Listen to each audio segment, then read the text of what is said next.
Welcome to the Gifted Neurodivergent Child Podcast, a podcast dedicated to the understanding and cultivating the outside genius and gifted neurodivergent children. Hello everyone, welcome to the Gifted Neurodivergent Podcast. My name is Lillian Skinner. This is our first Gifted Neurodivergent Child Podcast, and I am here with my co-host, Beth Ann Johnson. Beth Ann and I met while we were doing coaching classes, and we instantly took to each other. Beth Ann in that coaching class had a little tiny baby with her, who later ended up being diagnosed with the same thing my daughters are. So we had it off before we even knew what we had connected. And we have maintained our friendship now for years, and she has a new little baby in her arms, and I thought, well, we should just go back to doing Zoom calls and start a podcast. Yes, it's great to be here with you, Lillian. Always an honor, and it seems only fitting that there's a baby in my arms to go around as well. Yeah.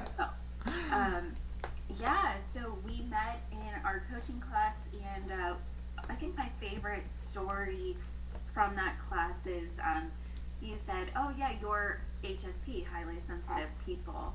And I think I've always kind of walked through the world a little bit lonely, knowing like, yes, I have this personality trait, this really resonates with me, but to have someone else recognize it and be like, oh, I sense this about you too, especially in a time when connection was happening over Zoom. It was 2021, COVID was still very much raging in the world, and I think we were all kind of hungry for connection, languishing in our homes and trying to figure out like what is this next right thing for us in this new world.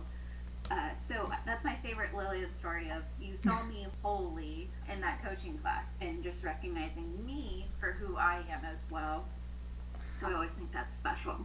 Well, I have to say that I could see who you were instantly because you are a force to be reckoned with. You definitely have an energy about you that is powerful. I love women like that. And so instantly I was, oh, I'm going to like this girl. We're going to get along.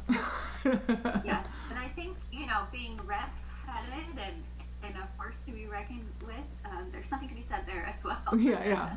It was like, oh, sister of another mister. Yeah, that's right. So Beth Ann and I decided that we would come together and talk each week about things that she's going through that I've already gone through. One of the things about being a savant is that I don't think about things, I just sort of feel them. And I do think that there are many more savants out there. In fact, I think most of us have some level of savantism. If you have neurodivergence, it is the creative brain. So we're going to talk about the things that she's going through that I've already gone through, and we're going to talk about approaches and ups and downs and things that make us feel the need for community, because really mothers of neurodivergent children are some of the loneliest, and they definitely need community, and our children need us to have that community so that we maintain our sanity, because it's a very solitary life when you're going against the grain of the whole society. Everything's telling you to do something, yet your heart is saying, that doesn't work for my kid, and you should listen to your heart. Yeah, oh my goodness. And just like you said, there's a lot of lonely days for supporting your children, and when you intuitively just know, you can look at my son and just say, like, there is an old soul behind those eyes, and you can see the wheels turning. And you can just tell he's a deep thinker and that there's a rich life going on. So for anyone to kind of question his intelligence, my son has a speech delay. He's about 6 months behind. He just turned 3 last week. And according to the documents, right, there's so many documents in this process to get them the support that they deserve. He is about 6 months still behind. Call it COVID. He's a visual learner, so part of it is he's not only a visual learner, but we live in the Southeast where it was kind of a political statement to or not to get vaccinated.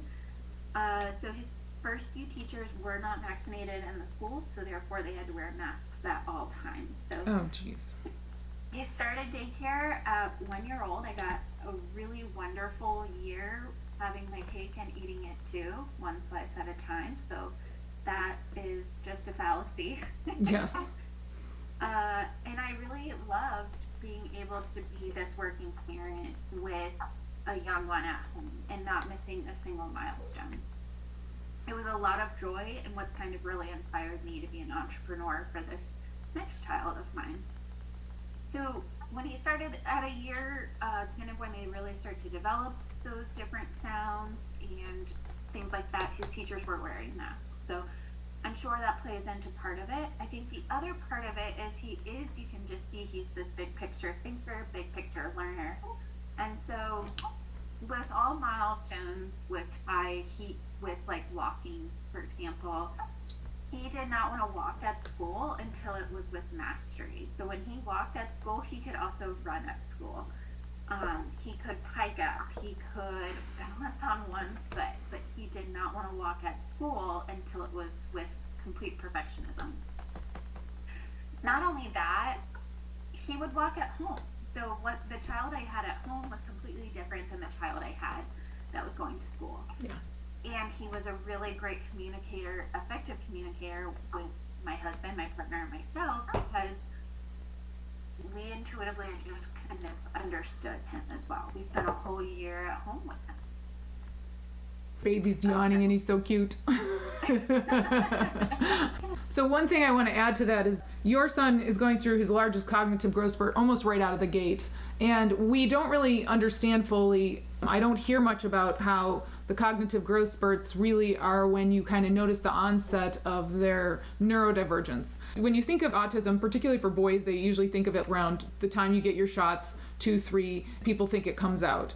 For my children, they actually were normal, I guess, seeming when they were that age, but because we have later cognitive growth spurts. But my 8-year-old is now going through hers, and she's just starting it. I can see her intensity increasing. And I remember even watching Ty. He had the biggest eyes and he had the most intense gaze, but his awareness of you, he was tracking you, and he was so attentive and so intense, just even as that little baby. And I remember thinking, oh yeah, this kid is smart. He's real smart. You'll send me a picture and I'll be like, somebody's really happy today. Okay, no, somebody's not happy today. He is what he is, and it is beautiful. I mean, he's the most photographic child I've ever met in my life because he wears what he is. Yes, he comes by it very honestly. His mother and I are very intense.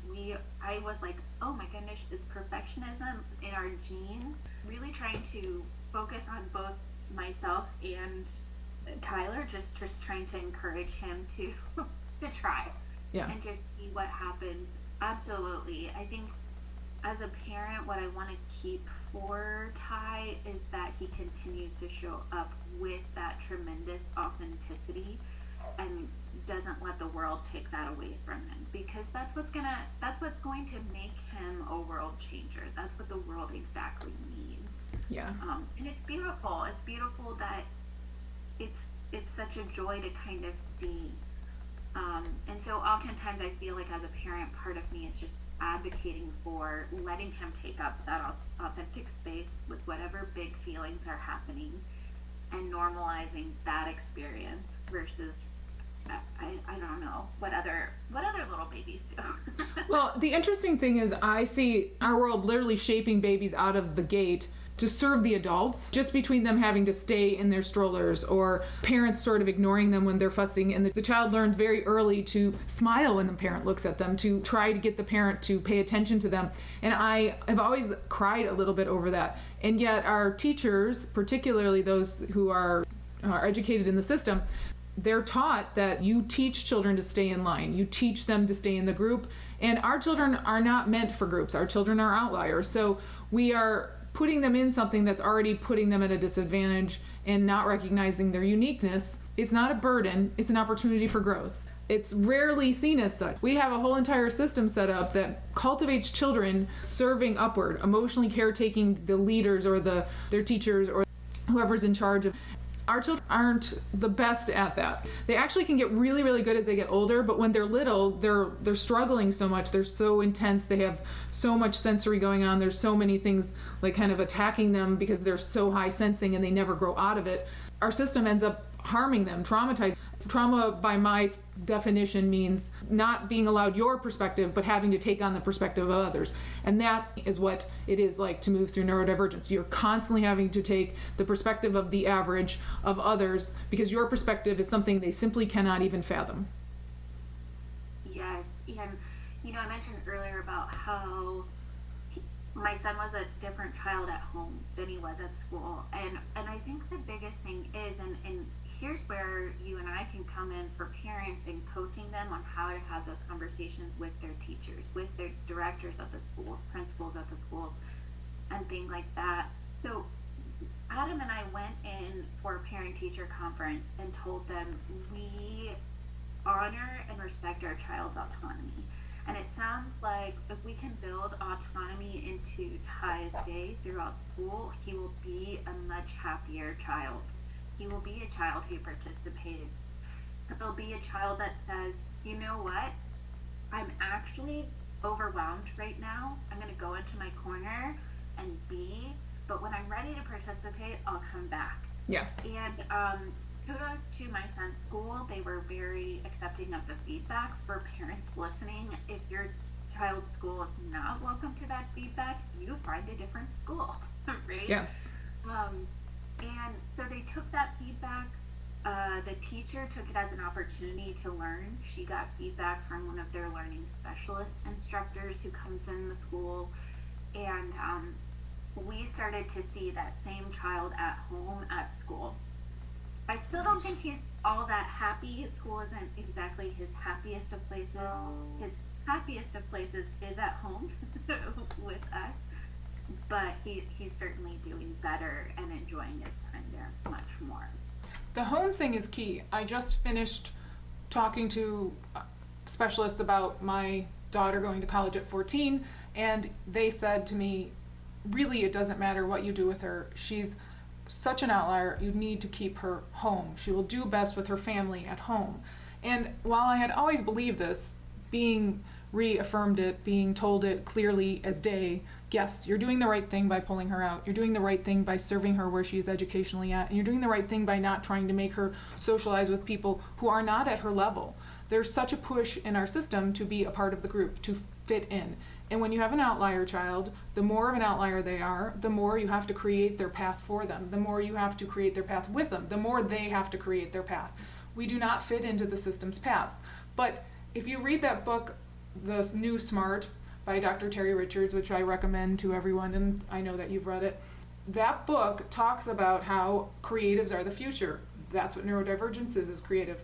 And it talks about how we need to make our own paths. We'll have to have many multi-potentialite skills, that we are going to be switching careers often. And the system has yet to catch up to that. And that is our future. Our future is ahead, and our education system is behind. So when you're putting your children in the system and they're telling you things, please take stock about whether or not it is going to benefit your child, especially if they're neurodivergent, because the neurodivergent children, they are already wired for our future. They may have not fit in the past, but neurodivergent children are naturally wired for the future. We are the creatives, and creatives are good at change. Creatives are good at seeing and responding and developing things to adapt to change.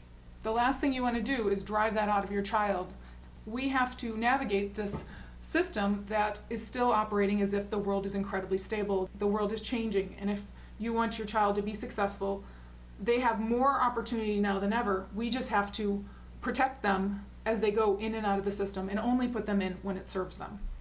And what I really love too is our children get to see us do this for ourselves. They not only get to be at home with us, but we are entrepreneurs, we are those creative thinkers, we're building these businesses. And so our kiddos can see, oh, like this is what it looks like to do this for myself. That's assuming if the world continues as is. But for now, they're really getting to see that, you know, mommy's making a place for herself in this world that's healthy, that sets boundaries, that works with people, and finding your community and the right clients to work with, which I think is especially important as well. And one of the beautiful things about you and I working together and recognizing our differences and our strength is that you are in it. You're in the thick of it, whereas I'm sort of now kind of coming out of it. My kids are older, but you're in that new baby. What you can offer is something I cannot offer. You can offer sort of that companionship. Oh yes, I'm right there with you. This is what I'm doing for this. I've moved on from that, and so mine is more future focused, but you're present focused. And I think that's a really beautiful partnership, because you really have to go back and forth between the two. You're a parent, so you're future focused and you're preparing, but then you're a person and you're in the thick of it and you need some help. Somebody to come along and give you a big hug, right? Yeah. So there were moments in this last pregnancy, and I'll tell anybody, I had the Disney princess of discomfort. So nothing too terrible, but enough to be like, this wasn't comfortable either. And I would love to tell you that some days don't feel like survival mode, that every day is rainbows, and that even with intuitive parenting, it comes really easily for me. But like you said, I'm in the thick of it, and I have to lean on my networks, and this includes you, right? And coaching me on saying, how do I show up? How do I show up for my son? My intuition tells me this, but gosh, right now I wish I could be something different, right? I wish it could be easier. But the thing is taking that extra time to take a deep breath, to regulate, self-regulate, and show up for your child. Man, oh my goodness, talk about your children will have so much help, right? Health will be a prioritization for them. Thriving will be a prioritization for them, and just really helping you show up and be the best parent you can be. So yeah, absolutely. And part of that present focus is because that's the choice I have, right? Yes. You feel very fortunate for that choice, and then other times you feel like, oh my gosh, what choice did I make? Yeah, and toddlerhood, you mentioned Ty's reaching this beautiful cognitive growth, and just trying to sit with him and helping him make sense of that growth is, you have to make sure you're in a really good place as well, right? To make sure that you are healthy and can sit with your little person and be like, this is what's happening, or I'm going to sit here, and when you're ready, we will figure it out together. We don't really understand how children are processing and growing in that largest cognitive growth spurt. I was saying my 8-year-old's going into it, and at the same time she's going into it, her teachers were saying, oh, I think she's falling behind, and then her MAP testing came out, and it was the opposite. It was very much that she had been ahead.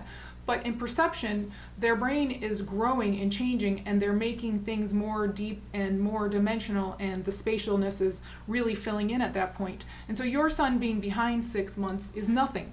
It's nothing, because really what he's doing is he's taking in more. So when he starts talking, he'll be off running in full sentences. But when they're going through such a large cognitive growth spurt, you will notice they actually don't grow much, and you will notice that they seem to slow down in their learning in that period. But then when they come out of it, they've learned so much during that period, you have no idea. It's about it being output versus what's taking input. It's like their bandwidth opens up for the input, and it closes for the output because it has to, in order to enable all that input coming in. So we need to realize that at the same time their overexcitabilities are going to be higher, and they stay higher, by the way. Your overexcitabilities in giftedness are real. I really think all of those things that we say are neurodivergence should be just couched in overexcitability, because that's what it is. You have higher emotions. Those higher emotions bring more intelligence. They bring more connection between your conscious and subconscious, and that is giftedness. But we are so focused on them not being normal. Normal just doesn't have giftedness. That's what normal is. So with giftedness comes overexcitabilities, and instead of us trying to make them not there, we should teach our children to go into them and use them. Yes, and in going, and your role as a parent, if you birthed that child, if you're the mother, the body-giving person who carried that child, and they're having these emotional breakthroughs, it's like you are living it with them, but also having this out-of-body experience to be like, what is happening?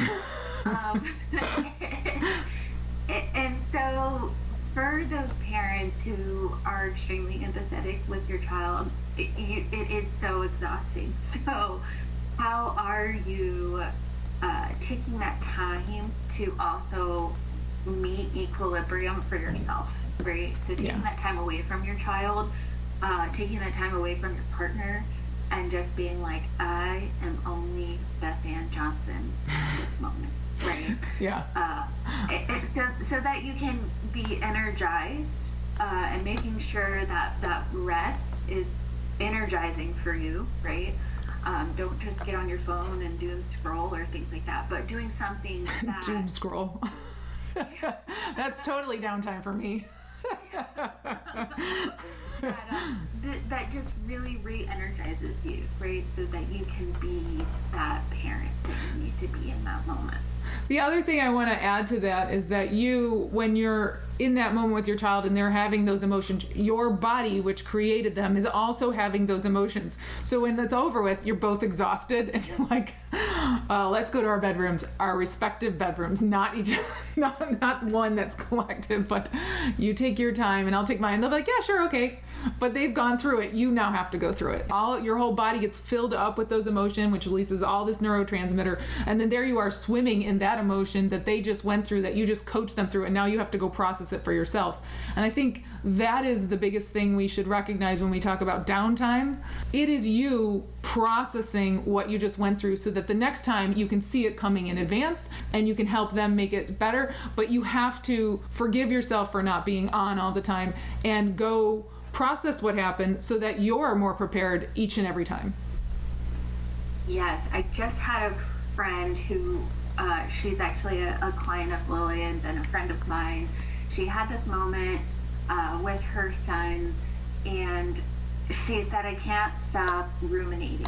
And I said, well, ruminating's like one way to phrase it, but think about it as you're trying to find the break in the pattern. You're reliving the pattern to find, like, where was the missing piece? And when you put in that piece, you get to avoid it in the future.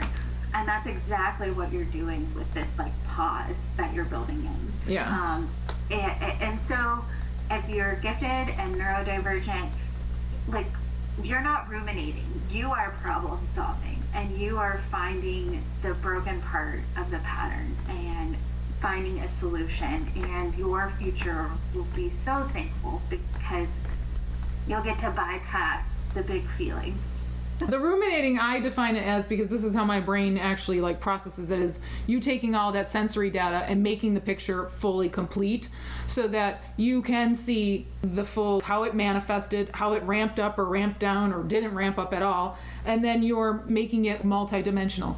I think one of the themes that you're going to find over and over in our podcast is how everything is about our multidimensions, our ability for spatial giftedness in all these different areas. We all have certain areas where we're really talented in that spatial giftedness, and so we sort of know it in an extreme way and we can cognitively manifest it. But we also have areas where we have that talent, but we can't cognitively manifest it, so it comes up as emotion. So you have to learn to really use that intuition, really get in touch with it, because what's happening is in the one area that you have that real accessible cognition, the other areas are still working and building it, and it's still feeding up out as that one area.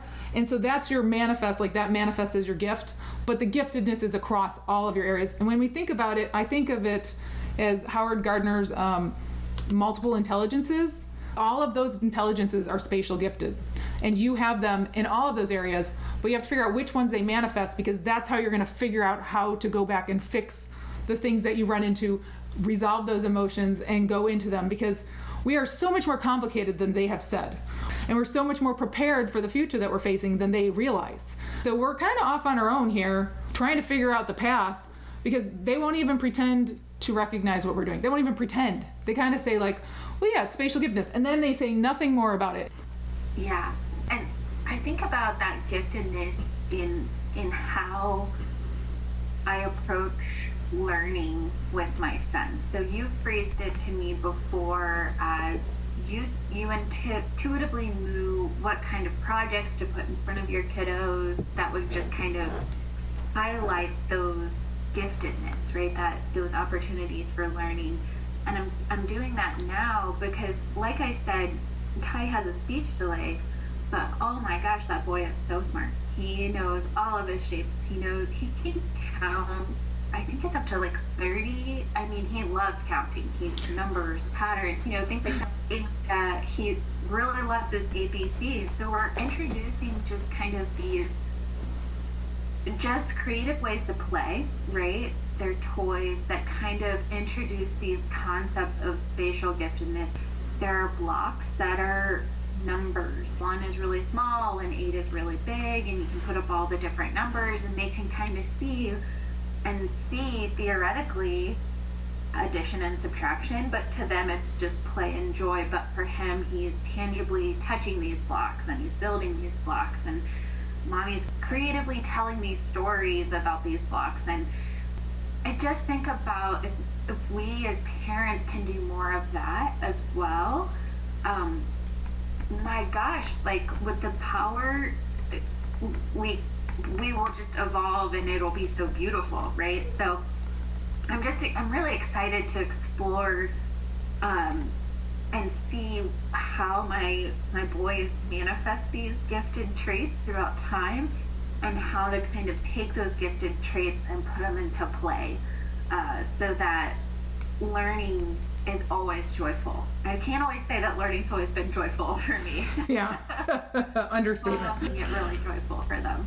We are so wired for learning with the super focus and the special interest. Like, we're absolutely wired for extreme learning. Our children, if you want them to learn, you just have to make them interested, and they're already sort of naturally interested. So you just have to provide them something that cultivates that interest in that area. Because we're making our own paths for our children, because we recognize the fact that the system's pushing us out first, because we're the ones that can handle it and can make it, and we're trying to give that to our children as well, is we have to learn to teach our children in a way that naturally uses their gifts, and so that they can keep that sort of going through their whole lives and just basically build that giant brain of theirs with a giant library of understanding in a spatial gifted way. And with mine, I have each identified their area, and then I've fed it as many ways as I could possibly think, but then I also give them the space to go do it.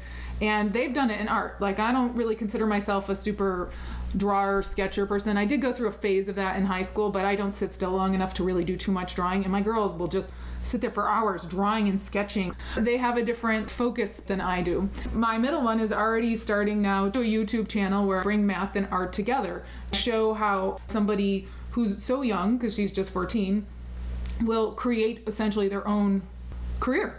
I said to her, you could marry those two since you already want to do them. But I've been waiting for her to tell me how she wanted to do it. You'd have faith and you just let them go and they figure it out, and then they teach you. Yeah, and I think just being open to learning the lesson as well. I think of like all the different cultures in the world, and they're based out in the United States. There's something just very odd about this relationship we try to build in the United States. Kind of highlighted it a little bit earlier, but it's that I am the teacher, you are the student, I know better than you. It's what we see in American parenting, it's what we see in our American school systems. And what if we didn't do that, and we learn from those more so collectivist cultures throughout the world that says, like, I can equally learn from you as much as you can learn from me. I am here to make sure you just don't die along the way. Like, you can't touch the oven because it's hot, right? You're gonna burn yourself. But here's how we can interact with the oven and things like that. There's a huge beauty that as a culture, if we could step away from those systems that we are creating, where we are creating power dynamics. That's why you can hear so often standoffs in parenting, right? Mm-hmm. It's a power dynamic at play, and encouraging your child to be autonomous and give autonomy where it's an opportunity, giving an opportunity to learn where it's on their terms. And then when your children come back and they're floppy fish, or that's not right, you too learn from it as well. I think it's a really beautiful thing that I hope our messages finds the parents in time to say, if you want to parent differently than what you've seen, we are here to support you and help you find the tools to do just that. Yeah, we're going to give you faith in yourself, because really I don't think I have all the answers. I actually think you do, because it's your child and you know them better than I do. So one of the things that I think we're offering is reinforcement that your intuition is the right direction, because that's what I needed so badly. Was I decided to take a completely different path than my parents, and I was being told by the outside that I was wrong, that I was doing it all wrong, and that my kid was going to show up messed up. And then everybody was surprised that he turned out really well. like, thanks, guys. Thanks for that faith. You are the subject matter expert of your life. You intuitively know what you need. Coaching is what we just help people uncover what is intuitively in them that maybe different systems, or definitely systems, have told you are wrong, right? So reaching into yourself, listening to that knowing inside. And so, yeah, exactly right. You are the subject matter expert as your child's parent. So tell us what feelings are coming up. When are they coming up? And let's talk about what support do you need? A reminder that you're not in this alone. I think that's what I do. I'm constantly calling her going, Beth Ann, how do I do this? Well, the funny thing is that we do talk all the time. We're always texting and talking all the time. And I do ask her things. The stuff I ask her is like a totally different ballpark than the stuff she asks me. And it's kind of great because Beth Ann is much more connected than I am. She's much more in the thick of things with people. And I have always sort of stayed on the outside because I am an outlier. And I have always taken this outside approach of people move through the world in a very different manner than I do. Whereas you get right in the middle and you're like, why are you doing that? And I'm like back there asking myself. Yeah, I am a social scientist by trade. So I do find people really fascinating, and you highlighted when I was doing research, the research methods I were using put me right in the middle of it to just say, like, I'm beside you, like, what are we doing today? Yes. I get that we need to put things in buckets, right or wrong, to help give context to things, but very few times in life does anything cleanly fit into a bucket, right? There's so much gray. Everything's a spectrum. So just trying to find that context, like you were saying, of here's what exists, here's what's going on, and knowing, for me, one, you're just like more well-read than I am, which I think is really unique for me. I'm a pretty well-read person. And so I explored people when I was doing research. It was in leisure, right? And I was studying, investigating women's leisure and male-dominated sports. And starting with the brain, I started with the brain to learn, okay, you've got a computer brain, you've got a monkey brain, and kind of putting neuroscience into this relatable way for people. There's a really great athlete that I love. She and her husband wrote a book. They're pretty cool.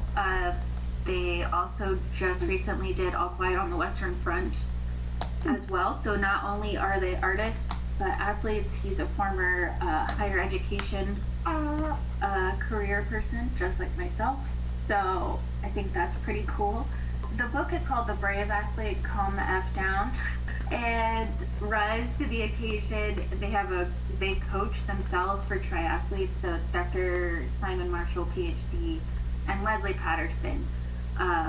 She's an Xterra triathlete, wonderful. And so they really, in doing my own research on studying people, it was the first time I was so strangely, right? We should think about our brains first and why we do what we do. But it was the first time they made the brain relatable. And so for you, Lillian, you bring that science component to that human component, right? There's a whole science in our bodies. There's neuroscience to our brains, there's chemistry to our bodies, there's physics to what we do and the actions we take. And we have to kind of, in being intuitive, in kind of being self-aware, we need to know what's happening in our body. Too often our school systems haven't taught us anatomy, right? Not super effectively. They haven't taught us about our brain, and we've got to kind of reconsider how we teach our kiddos and those subjects, and making sure that they are fully aware of how it works. Yeah, it's the 3D thing again, where we are taught anatomy 2D on a page. And I remember my voice coach used to tell me, extend your diaphragm. I thought my diaphragm extended down. No, it actually extends out. I didn't know that the whole time I took voice lessons. I found this out in yoga a year ago, that it actually blows out like a balloon, and I have my whole life been trying to extend it down. And I never realized that, of course, it can go out. Because we are always taught everything on a 2D form screen or piece of paper, I forever thought, oh, your diaphragm goes lower, would squish out gut or something. That was just an epiphany for me of, oh, it's a balloon. Why didn't somebody tell me that? Why do they make it seem like it's a muscle band where it's like thin and flat? I didn't realize it ballooned out. So how much of my anatomy is not actually understood because it's 2D. Yes, I know the name of it. Yes, I know where it is in the body, but I actually don't know how it really functions, even though I've taken anatomy and I've read so many books on it, and I've read music lessons and theories and all this. Never until I took a yoga class and somebody said, why are you doing that? You're supposed to just let it go out like a balloon. That's kind of a silly example, but it's also very clear that 2D thing perspective came in there. Yes, and I love that you highlight multidimensional learning, right? Like, I think we are so quick to specialize in our world that yoga and music have a lot in common. How do they work together? It's really beautiful, and just like your daughter, bringing in physics and math. Things relate, people relate, and there's connection there. And so that's what we're really kind of doing here, is helping people reconnect with what's inside them, what's happening into the world, creating your way, and making these pillars.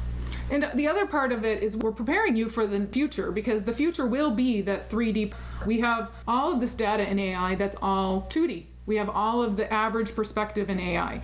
They have pulled in all of this information, and the value that we will offer in the future is the unique insights that our 3D, 4D, 5D, 6D, multiple perspective brains offer. That is what we'll be bringing to the table and why they're going to be valued.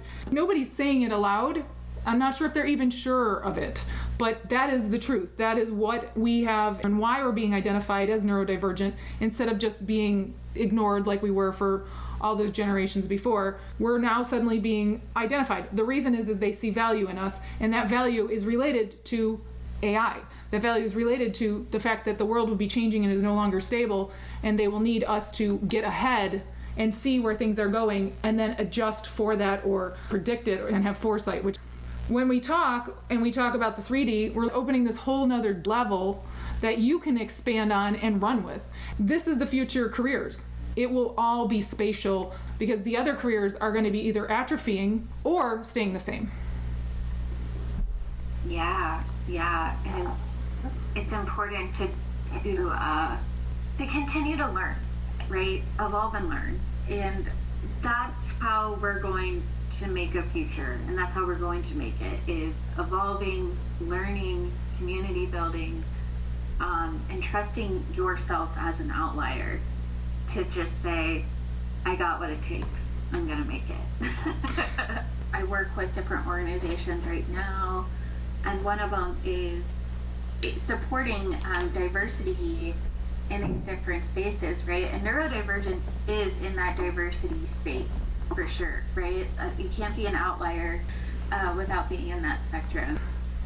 When you have things going on where diversity, some people seen lives, right? The visible lives of Black and brown folk. And there's legislation to get rid of programs, right? Or public funding of diversity programs. So going in and consulting with these groups and saying, here's what I see the future looking like, but here's how you can make your services billable, and here's what you can name them that doesn't use the targeted words, right?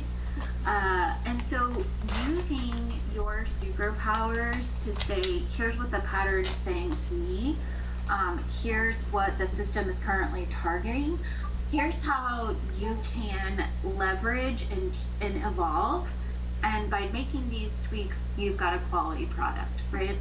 And that's how we go in and we support people, and that's how we're presently doing the work, and we're building a future where it's not questioned, right? This beautiful difference where it'll one day be celebrated. the different perspectives. Our whole goal is to take your outlier perspective or your different perspective that is not currently out there and maximize it so that they can see the value of it. We are very good at seeing the multiple perspectives. That's one of the gifts. And we are in a world that keeps saying we only have one and you only get to pick that one. But that's going to change really, really soon. And we're already trying to compensate for that change and teach you how you can come in and say it in the words that you have that are now, but will be the words that you are later. So I think what you just offered was huge and magnificent, but also one key thing we need to make clear is that we're not going to change who you are. We're going to enhance what you can say you are. A rebranding. Yeah, I mean, essentially, yeah. It's like my whole life, I've always been trying to understand why other people don't see the way I do, and I've had to get the vocabulary to connect us because I could see what they were seeing, but they couldn't see what I was saying. And so my job has been to get the vocabulary from their world and bring it to mine and marry the two. And that's essentially what our giftedness is. Yeah, absolutely. Connection and growth are just two of my leadership words that I don't know, I build into every action is asking myself, how do I connect, how do I grow with this? And like we said, you're the subject matter expert of your life, of your parenting. What we are doing is equipping you with the tools to go into a neurotypical world, be who you authentically are, and creating a space for you to thrive and get what you need and get out and get back to your oasis of home, whatever that might be for you. And I think we also offer you safety. There's a lot of fear out there that like you being an outlier or outside of the perspective of average is a bad place. I think the opposite is about to occur. I think we have, as I told one client recently, we're going through a lot of change, and those of us who can see the change as the boat sinks, like the ship as it once was is going to sink, we get to bring our lifeboats out, stand there with a megaphone and say, I have a lifeline, follow me, and like throw them lifelines, and literally they will come to us if we just stand there with our megaphone saying, I have a lifeline. Absolutely, right. I've got a lifeline for any parent who's feeling a little lonely. And I am here to advocate and uplift you. And mine is more or less the, like, you're not sure what to do for your children, like what their giftedness will translate to. That's the thing that I can just see. I've always been able to see it. It's been a very easy thing for me. So it's like, here's your child's gift. This is how they manifest it. This is how the world will accept it. And you just sort of go into that. And the same thing's for the other people. It's like, I see how you take it in, and I also see how it comes out, and then I can see a million opportunities, and then we figure out which one for you is the most organic, essentially. I mean, really, it is just sort of introducing you to yourself. Yeah. And gosh, I mean, I call you so often for that, and I think about